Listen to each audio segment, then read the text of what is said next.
They came to promote loans several times. The third time I took it. At first I was afraid, but they said if I borrow for farming, my family would prosper.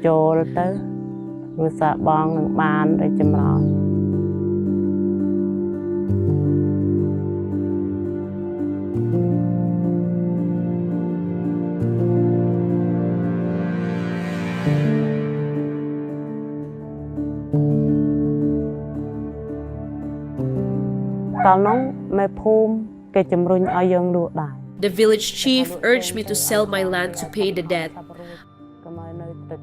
I said selling it wouldn't even be enough because the interest is so high. Then he said, just sell it will be better than nothing. You can do day wage labor to pay off the remaining debt.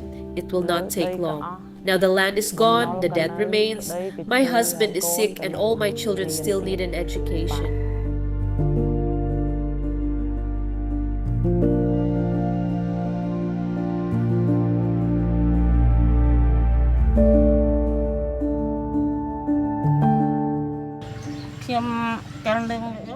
Everyone here, even my son, also sold his farmland. Those used to be our cashew farm, now new buyer grow rubber.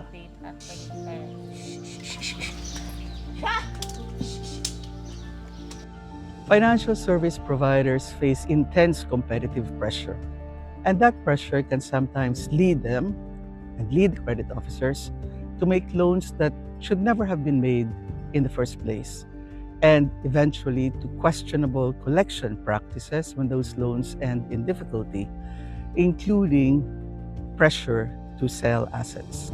These challenges are difficult and they're deeply entrenched. But we believe and we see that there are still financial institutions in Cambodia who care deeply about responsible practices, who care deeply about their clients. And so we stay to support these institutions and at the same time work with other stakeholders to strengthen the sector, to strengthen and promote responsible practices in Cambodia. And one area where we believe and we know we can make a difference is by empowering clients.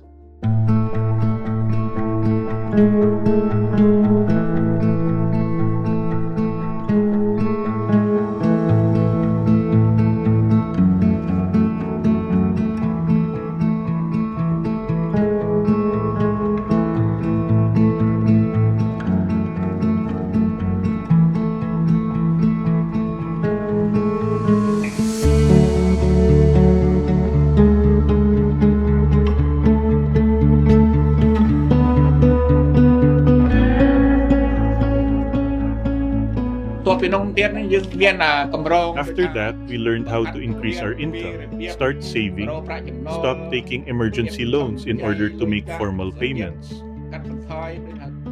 especially the high interest, informal loans that plunged us into over-indebtedness. This has helped to improve our financial situation and reduce the debt burden. If the project had started earlier, I would have stopped borrowing from other sources in order to make payments. And I would still have my land. I sold most of my farmland already. I lost the cashew plantation that was inheritance from my parents since 30 years ago.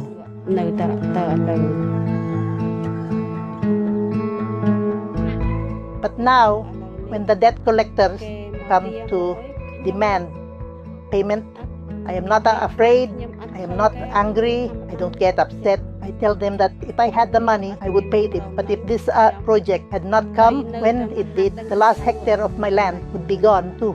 We commissioned a research study on the customer empowerment pilot in Ratanakiri because we want to replicate it.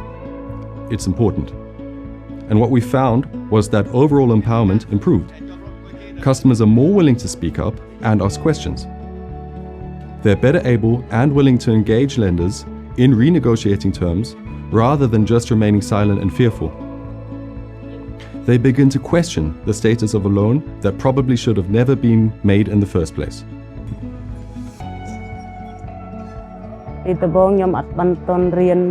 Before I joined the sessions, I was afraid. They threatened me. They followed us to the farm. They saw my husband was sick and lying in a hammock. They said he is lazy.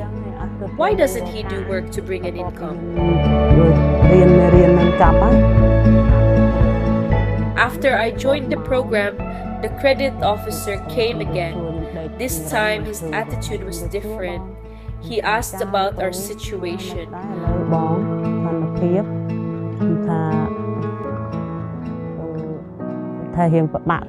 I was able to communicate to him with confidence.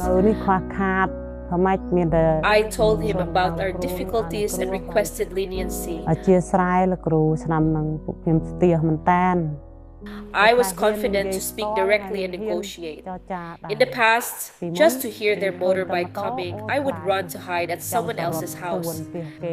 Now they don't threaten me and stop to pressure us to borrow from other sources to make the payments to them. The research findings are very encouraging because customers have a responsibility for their own financial health. They need complete, understandable information and real financial options. This helps customers exercise judgment and restraint, even when faced with intense sales pressure. Customer empowerment includes responsibility, but that responsibility must be exercised within a system that respects boundaries and enforces standards.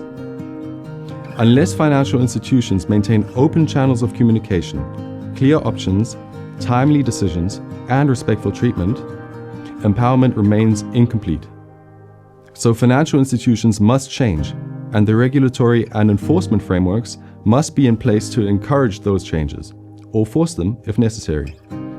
But we believe that the lessons learned from the customer empowerment pilot in Ratanakiri are widely relevant. They suggest that even in very challenging circumstances, customers can and will advocate for themselves effectively if they know how to. We are hopeful this experience can be replicated widely. We believe in the principle of first do no harm, but we really think that we can do better than that. We want to do better than that, and we do all our work to go beyond do no harm, because we believe that financial inclusion, the provision of financial services, when done responsibly, can do so much to improve the lives of people, provide them with the capacity to take up the opportunities that will help them to improve their lives.